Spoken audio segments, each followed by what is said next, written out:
The phone rang at 3:42 a.m. on a Thursday morning in October 2019. Patricia Holloway reached for the receiver with trembling hands, her heart already pounding. After 29 years of sleepless nights and unanswered prayers, she knew hope was dangerous.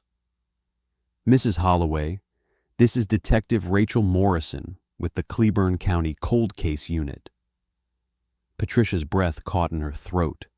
3 decades of searching, of wondering, of imagining every horrifying possibility about what happened to her daughter Melissa on that humid Alabama evening in June 1990.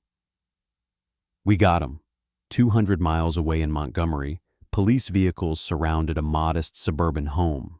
Neighbors in bathrobes peered from porches as dawn broke over the quiet street. Inside, a 62-year-old man was being placed in handcuffs, his face drained of color. For 29 years, he'd believed his secret was buried forever. He was wrong. Cleburn County, Alabama, sits nestled against the Georgia border, a patchwork of dense pine forests, rolling farmland, and tight-knit communities where everyone knows your name. Where secrets have a way of surfacing, eventually. In 1990, this rural landscape became the setting for a nightmare that would haunt residents for 3 decades. The disappearance of 19-year-old Melissa Holloway after leaving her shift at the Piggly Wiggly. For nearly 30 years, her case collected dust while life moved forward. Children were born and raised. The old courthouse clock was replaced. Highway 78 was widened. But some things never changed. Patricia Holloway never left town, keeping the same phone number just in case. And somewhere, hidden behind a badge and a smile, her daughter's killer walked free. Until now. Before we dive deep into this shocking case, hit that subscribe button if you haven't already. Every week, I bring you forgotten cases like Melissa's, where justice finally catches up with those who thought they'd escaped it. You don't want to miss what happens when modern science meets old secrets. Melissa Ann Holloway was more than a statistic in some dusty file. To those who knew her, she was pure sunshine. A young woman with dreams as big as the Alabama sky and a smile that could light up the darkest room. Born in 1971 to Patricia and David Holloway, Melissa was their only child, cherished beyond measure. Growing up in Heftlin meant everybody knew your business, but Melissa never minded. She had that rare gift of making everyone feel like family. By 1990, at 19, Melissa had just graduated from Cleburn County High School the year before and was working full-time at the Piggly Wiggly while saving money for community college. She dreamed of becoming a veterinary technician, filling her childhood bedroom with drawings of animals and magazine cutouts of horse farms. That girl could make friends with any creature, her father would tell investigators. Strays followed her home. Birds landed on her shoulder. She had this way about her. Life in Cleburn County in 1990 moved at its own unhurried pace. The population hovered around 12,700, spread across small communities and farmland. Heftlin, the county seat, was where folks did their shopping and socializing. The Piggly Wiggly served as more than just a grocery store. It was where neighbors caught up on the week's news. The Heftlin Grill stayed packed on Friday nights, and everybody went to church on Sunday, without fail. Melissa's daily routine was as predictable as the sunrise. She'd wake at dawn to help her father with chores on their small property just outside town. By noon, she'd be at work, stocking shelves and running the register at Piggly Wiggly, always greeting customers by name. Evenings were for spending time with her best friend Angela, watching rented movies, or practicing her guitar on the front porch. The weekend before she vanished, Melissa had attended the county fair with friends. Photos from that Saturday show her beaming, cotton candy in one hand, her arm around Angela's shoulder, the lights of the Ferris wheel glowing behind them. It would be the last photograph ever taken of Melissa Holloway. No one could have imagined that just 5 days later, she would disappear without a trace. Where are you watching from today? Drop your location in the comments. It's incredible how these stories from small Alabama towns reach people everywhere, connecting us through our shared pursuit of justice. Thursday, June 14th, 1990, started like any other summer day for Melissa. The temperature climbed to 87 degrees by mid-morning. She woke at 6 a.m., fed the chickens, and ate breakfast with her parents before they left for work. David Holloway worked construction, often leaving before dawn. Patricia managed the town's only pharmacy. Melissa's shift at Piggly Wiggly began at 1 p.m. Security footage from the store showed her arriving at 12:47 p.m. Her dark hair pulled back in a ponytail, wearing her work uniform, a green polo shirt and khaki pants. Co-workers described the day as completely normal. Melissa helped unload a delivery truck, assisted customers, and restocked the produce section. Her shift was scheduled to end at 9 p.m., but the store manager, Frank Reynolds, asked if she could stay an extra hour to help inventory the stockroom. Melissa agreed, calling her mother at the pharmacy to let her know she'd be home late. That call, logged at 8:52 p.m., would be the last time Patricia heard her daughter's voice. At 10:15 p.m., security cameras captured Melissa, clocking out and exiting through the store's back entrance into the employee parking lot. She waved goodbye to Reynolds, who was locking up the front entrance. She was carrying her backpack and car keys. Her 1983 Chevy Cavalier was parked in its usual spot, the third row from the building. But Melissa never made it home, and she never made it to her car. At 11:30 p.m., Patricia Holloway called the store, concerned. No answer. She called Angela. Melissa hadn't stopped by. By midnight, David was driving the route from the Piggly Wiggly to their house, searching every side road with a flashlight. Nothing. At 12:47 a.m., they called the Cleburn County Sheriff's Department. Deputy Michael Garrett arrived at the Piggly Wiggly parking lot at 1:15 a.m. What he found sent chills down his spine. Melissa's Chevy Cavalier sat exactly where she'd parked it that afternoon. The doors were locked. Her purse sat on the passenger seat, visible through the window. Nothing appeared disturbed. It was as if Melissa had simply vanished into thin air between the back door of the store and her car. A distance of maybe 50 yards. The parking lot was poorly lit, with only 2 functioning streetlights. The back area where employees parked was particularly dark. A small wooded area bordered one side of the lot, separating the store from the adjacent property. It was the perfect place for someone to wait unseen. By dawn on Friday, June 15th, the search was in full force. Sheriff Walter Brennan, a 28-year veteran, called in every available deputy.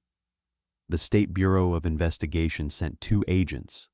Volunteers from across the county formed search parties, combing through the woods behind the Piggly Wiggly, checking every drainage ditch and abandoned building within a 10-mile radius. The first 48 hours of any missing person case are critical, and everyone knew it. Flyers with Melissa's photograph appeared on every storefront window in Cleburn County. Local radio stations broadcast descriptions. Churches held prayer vigils. The Piggly Wiggly closed for 2 days as investigators processed the crime scene. The discovery on Saturday morning, June 16th, confirmed everyone's worst fears. Melissa's backpack was found in the woods bordering the parking lot, hidden beneath a pile of leaves and branches approximately 200 feet from where her car was parked. Inside were her work schedule, a paperback novel, and her house keys. Nothing was missing. But there were no signs of a struggle, no blood, no evidence to indicate what had happened. Just the backpack, carefully concealed, as if someone wanted it found eventually, or didn't care if it was. The disappearance of Melissa Holloway transformed what had been a close-knit community into a place of suspicion and fear. Parents no longer let their children walk anywhere alone. Women carried pepper spray. Doors that had never been locked were now deadbolted at night, and the question haunted every conversation. Who would do this? Sheriff Brennan assembled a task force that included 4 county detectives, 3 state investigators, and FBI Special Agent Thomas Drake from the Birmingham field office. They established a command center in the basement of the Cleburn County courthouse. Walls soon covered with maps, timelines, and photographs. A dedicated tip line was installed, manned around the clock by volunteers. Detective Roy Simmons led the effort, employing what were then considered cutting-edge techniques. Every inch of the Piggly Wiggly parking lot was photographed and documented. Investigators collected soil samples, fiber evidence, and what appeared to be partial tire tracks near the wooded area. The backpack was sent to the Alabama Department of Forensic Sciences in Montgomery for analysis. The results were frustrating. Only Melissa's fingerprints were found. The fibers collected were common, matching millions of vehicles and clothing items. Whoever had taken Melissa had been careful, methodical, leaving almost nothing behind. "We're dealing with someone who planned this," Detective Simmons told Sheriff Brennan in a briefing. "This wasn't random. Someone knew her routine." The team quickly focused on building a suspect list. First were men with criminal histories within Cleburn County. The county had 5 registered sex offenders at the time, each interviewed extensively. 4 had solid alibis for the night of June 14th. The 5th, Marcus Webb, a 38-year-old with a 1985 assault conviction, couldn't account for his whereabouts. He claimed to be home alone, watching television. Detectives kept him under surveillance for weeks, but no physical evidence connected him to Melissa. The second category included men in Melissa's life. She dated Kenny Thompson, a classmate, for 6 months during her senior year before they amicably split. Kenny was working a shift at the lumber mill in Anniston on June 14th, with a dozen witnesses confirming his presence. Co-workers at Piggly Wiggly were questioned. Frank Reynolds, the store manager, had left before Melissa, witnessed by multiple people. Every male employee was interviewed, their alibis checked and rechecked. As summer turned to fall, the effort expanded to include transient workers. A highway construction crew had been repaving sections of Highway 78. A traveling carnival had been in the area the previous week. Each worker was tracked down and interviewed, generating hundreds of pages of reports but few solid leads. The Holloway family offered a $15,000 reward, their entire savings. Local businesses and churches raised additional funds, increasing the reward to $30,000.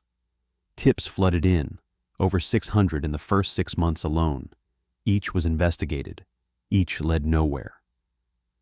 By Christmas 1990, the dedicated tip line had been disconnected.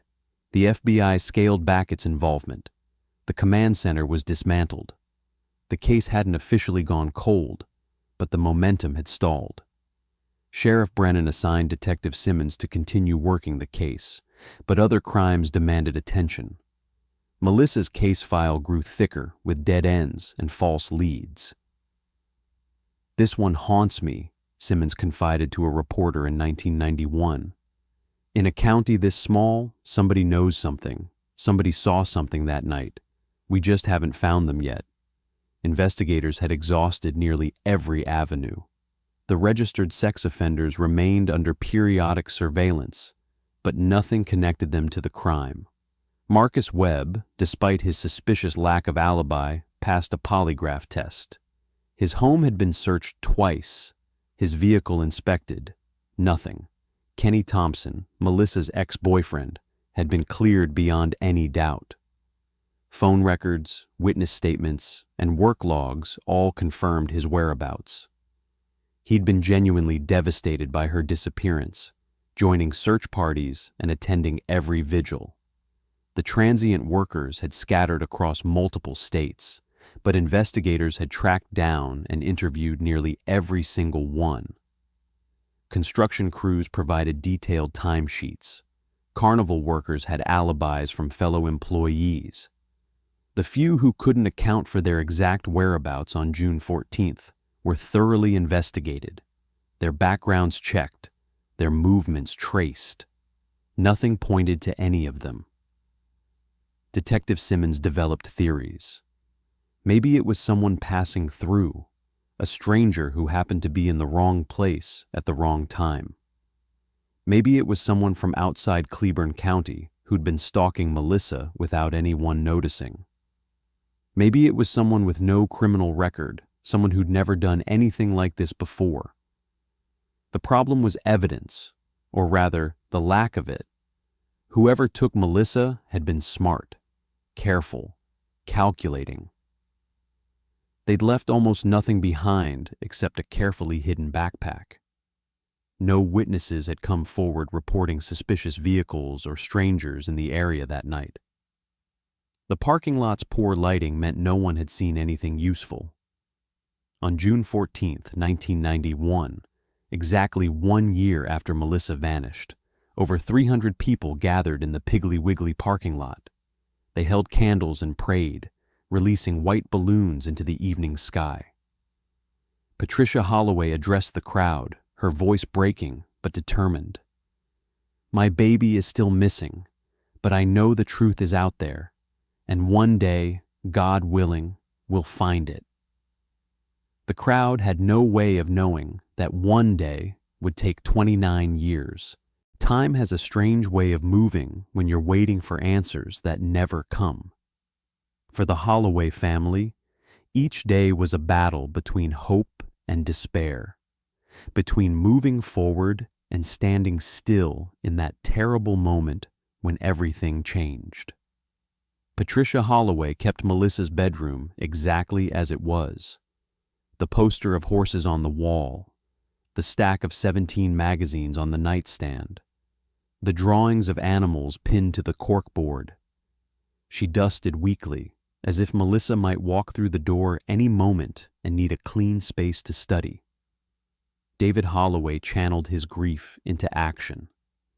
He took early retirement from construction to dedicate himself to finding his daughter. He taught himself basic techniques, spent hours at the courthouse reviewing public records, developed his own theories.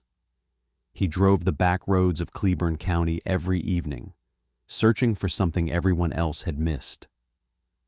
"My husband became obsessed," Patricia would later recall. "Every waking moment was about finding Melissa. He couldn't let it go." The strain fractured their marriage. By 1995, David had moved into a small apartment in Heflin, closer to the courthouse. They never divorced, forever bound by their shared loss and hope, but the weight of their grief was too heavy to carry together. Throughout the 1990s and 2000s, the Holloways kept Melissa's case in the public eye through annual remembrance events. Every June 14th, they organized a walk from the Piggly Wiggly parking lot to the courthouse, carrying candles and Melissa's photograph. What began with hundreds of participants gradually dwindled to dozens, but the family never missed a year. Melissa's case was featured on 2 national true crime television shows, generating brief flurries of tips that ultimately led nowhere. Local newspapers ran anniversary articles. But as years turned to decades, the stories grew shorter, the public interest waned. A new generation grew up knowing Melissa only as a local legend, a cautionary tale parents told to keep their children safe. Meanwhile, Cleburn County itself was changing. The population declined as younger residents left for opportunities in Birmingham or Atlanta. The Piggly Wiggly where Melissa worked was sold and renovated in 1998, then closed altogether in 2004. The parking lot where she vanished was repaved, the woods cleared for a medical clinic. The physical evidence of that terrible night was slowly erased by time and progress. But Detective Roy Simmons never forgot. Even after his retirement in 2003, he kept a photograph of Melissa on his home office desk. Cold cases are never truly cold, his replacement, Detective Laura Jennings, told reporters in 2005. They're just waiting for the right piece of information, the right technology, or the right person to come forward. That technology was coming. DNA analysis was revolutionizing forensic science. Evidence collected in 1990 that had been deemed too small or degraded for analysis could now be tested using techniques that hadn't existed when Melissa disappeared. In 2010, Detective Jennings had every piece of physical evidence from Melissa's case re-examined. The results yielded a partial DNA profile from a hair found on Melissa's backpack. It wasn't enough for identification, but it was something. Hope, preserved in a microscopic strand. David Holloway didn't live to see that hope realized. In 2016, after 26 years of searching for his daughter, he suffered a fatal stroke while sitting in his car outside the Cleburn County Sheriff's Department. He'd come to discuss yet another tip. At his funeral, Sheriff Brennan, long retired himself, placed Melissa's case file on the casket, a symbol of a father's unending quest. Patricia carried on alone, her determination undimmed by age or tragedy. Now in her early 70s, she maintained a Facebook page dedicated to Melissa's case, embracing social media as a new tool to reach potential witnesses. Someone knows something became her mantra, repeated in every interview, printed on t-shirts worn at every anniversary walk. By 2019, as the 29th anniversary approached, Melissa's case had outlasted 2 sheriffs, 5 lead detectives, and countless promises. But in a small office at the Cleburn County Justice Center, a newly formed cold case unit was about to change everything. If you're finding this story as compelling as I do, please hit that like button and share this video. Your support helps bring attention to cases like Melissa's. What time is it where you're watching? Drop it in the comments. I'm always amazed by how these Alabama stories reach people across different time zones, all of us connected by our need to see justice served. In January 2019, Cleburn County Sheriff Marcus Wade proposed something unprecedented for a rural county. He wanted to establish Alabama's first dedicated cold case unit focused specifically on unsolved cases from the 1980s and 1990s. These aren't just files, Wade told the county commissioners. These are promises we made to families, promises we haven't kept. The commissioners approved funding for a 2-person team. Wade didn't have to look far for leadership. Detective Rachel Morrison, a 12-year veteran with specialized training in forensic genealogy, had been working cold cases on her own time for years. Some detectives chase adrenaline, Wade explained. Morrison chases truth. Joining Morrison was Daniel Torres, a transfer from the Alabama Bureau of Investigation with expertise in digital evidence recovery and forensic genealogy. I'm that person who actually reads instruction manuals for fun, Torres joked. Now I get paid to read 30-year-old case files and look for what everyone else missed. Their first priority was obvious: Melissa Holloway. In March 2019, Morrison and Torres officially reopened the case. They began by digitizing every page of the original case file, over 800 pages of reports, interviews, and dead-end leads. They created a database of every person mentioned, mapping connections that might not have been apparent in paper files. We approached it with fresh eyes but total respect for the original investigators, Torres explained. They did incredible work with the tools they had. Our advantage isn't that we're smarter, it's that we have better technology. That technology centered on the hair found on Melissa's backpack. In 1990, hair analysis was limited to visual comparison under a microscope. The 2010 testing had extracted a partial DNA profile, but not enough for identification. By 2019, a revolutionary new technique was available. Protein-based hair genotyping could extract nuclear DNA from rootless hair shafts by analyzing protein sequences in hair keratin, which are determined by an individual's DNA. Morrison immediately applied to have Melissa's case included in an FBI program offering access to this cutting-edge technology.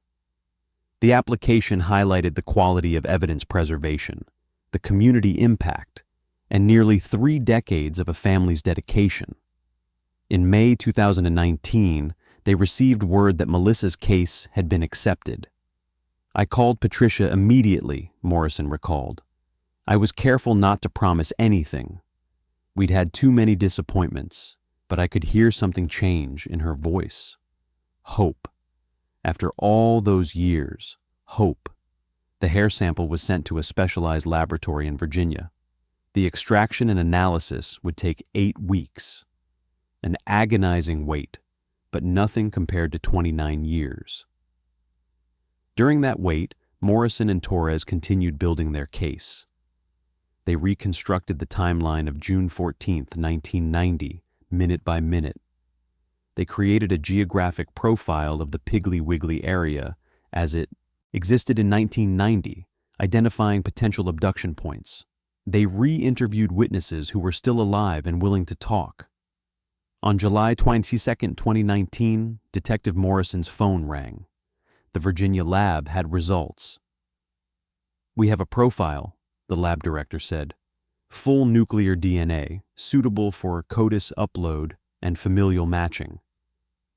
After 29 years, the science had caught up with the evidence. The DNA profile was immediately uploaded to CODIS, the FBI's combined DNA index system, containing profiles from convicted offenders nationwide. By day's end, they had their answer. No direct match. The killer had no criminal record in the system. But this wasn't the end. It was the beginning of the next phase. With no direct hit, the case turned to forensic genetic genealogy. The DNA profile was uploaded to GEDmatch Pro, a public database where people voluntarily submit their DNA for ancestry research. The goal: identify distant relatives of the unknown subject and work backward through family trees to find the match. The process was painstaking. By September 2019, the genetic genealogy had narrowed the field to a specific family line with deep roots in Cleburn County. The next step required obtaining voluntary DNA samples from willing family members to refine the search further. "We're approaching people who have no idea their family might be connected to a crime," Morrison noted. "We have to balance the need for information with respect for these individuals who aren't suspects themselves." Through careful work with distant relatives who agreed to provide samples, the team gradually closed in on a specific branch of the family tree. On October 10, 2019, the genetic genealogy team presented Morrison and Torres with a name that made their blood run cold: Deputy Thomas Wayne Fletcher, age 62, former Cleburn County Sheriff's deputy. The name wasn't in any of the original files. He'd never been interviewed, never been a suspect. In 1990, Fletcher had been one of the deputies searching for Melissa. He'd helped process the crime scene. He'd comforted the Holloway family, and all along, he'd been the one who took her. Fletcher had worked for the Cleburn County Sheriff's Department from 1987 to 1995, before retiring and moving to Montgomery. On paper, he was a model officer. Commendations for his work, not a single disciplinary action. He'd attended the annual remembrance walks, standing with fellow officers, his face solemn as balloons were released into the sky. "He'd been right there all along," Morrison said, her voice tight. "Helping search for a victim he'd killed. It's the most calculated, cold-blooded thing I've ever seen." Torres immediately began building a profile. In 1990, Fletcher had been 33 years old, unmarried, living alone in a rental house 3 miles from the Piggly Wiggly. He worked the evening shift, his patrol route including the area around the store. He would have known Melissa's routine, known when she got off work, known the parking lot was poorly lit and isolated. 6 months after Melissa disappeared, Fletcher requested a transfer to day shift. In 1995, he resigned, citing a desire to be closer to aging parents in Montgomery. He'd moved away quietly, severing all visible connections to Cleburn County. It was brilliant. Who would suspect a deputy? Who would question an officer simply changing shifts or retiring? The team needed to confirm the genetic match before making any moves. They obtained a search warrant for discarded DNA, a legal technique allowing collection of items a suspect discards in public.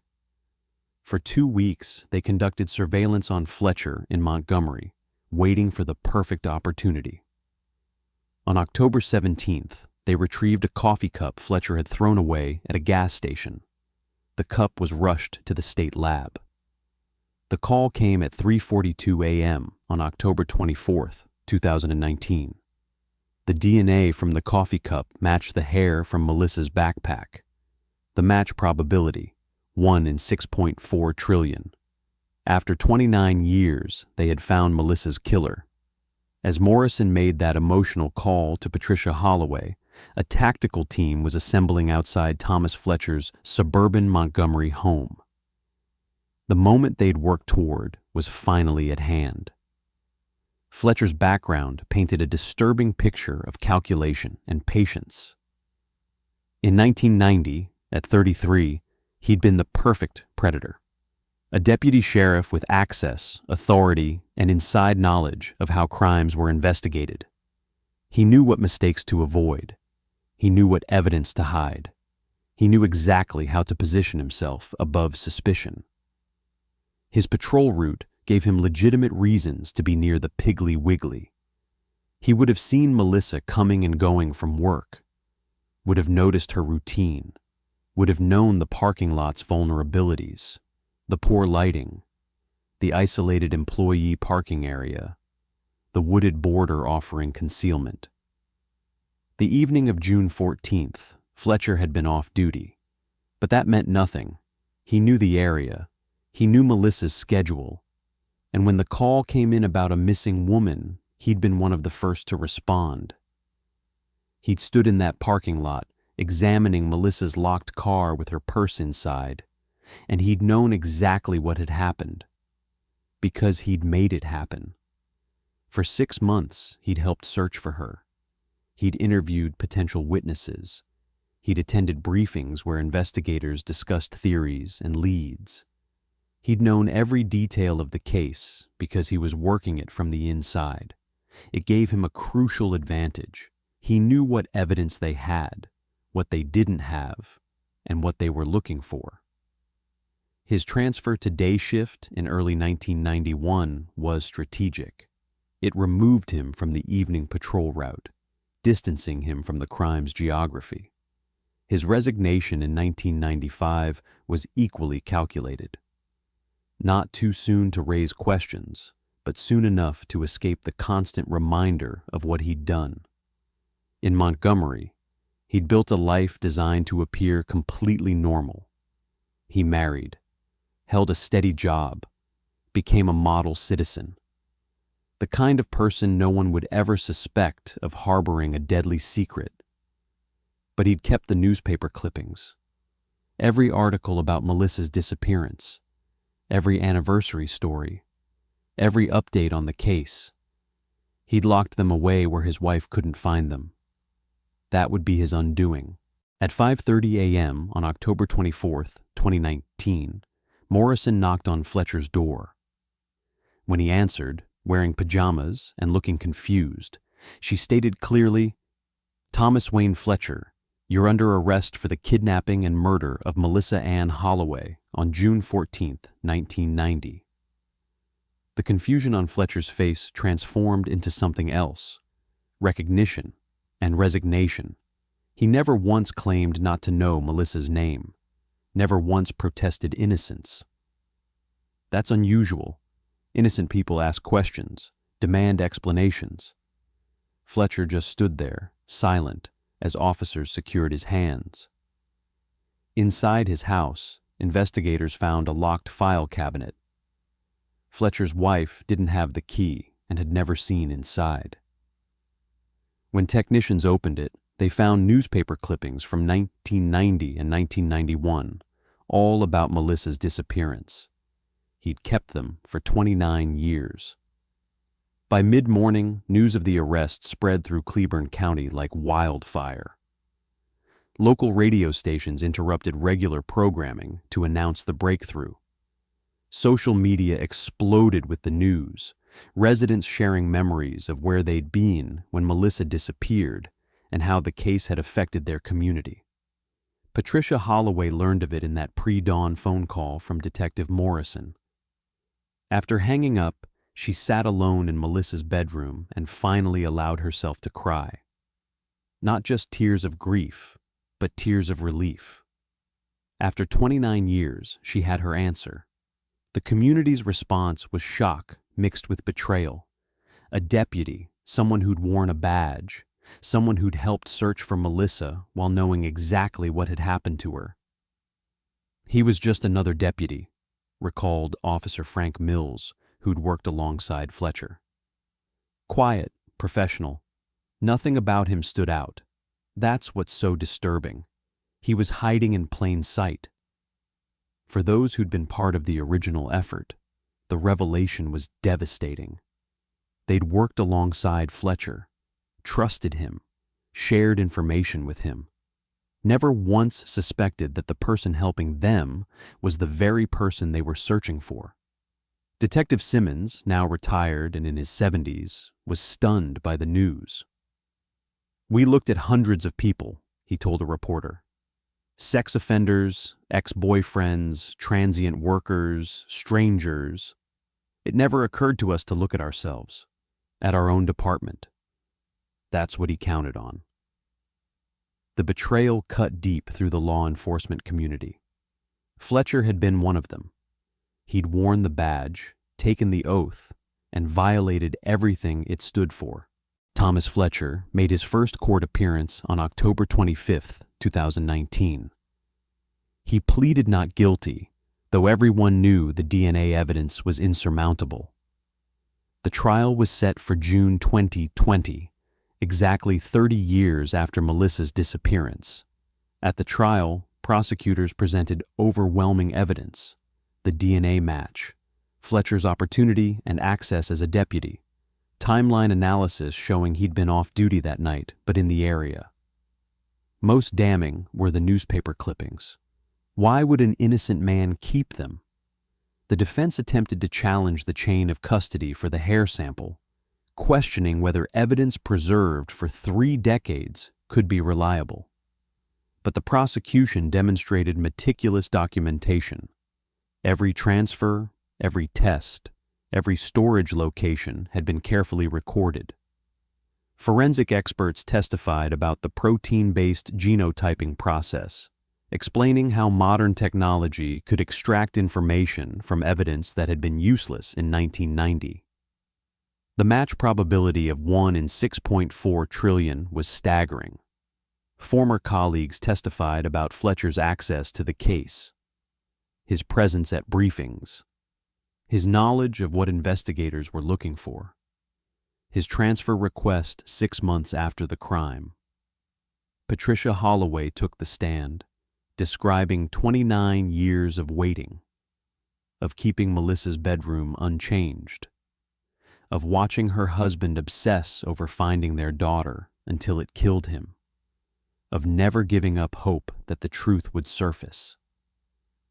The jury heard from retired Sheriff Brennan, now in his 80s, who testified about the original effort, about the hundreds of leads pursued, about the devastating frustration of watching the case grow cold.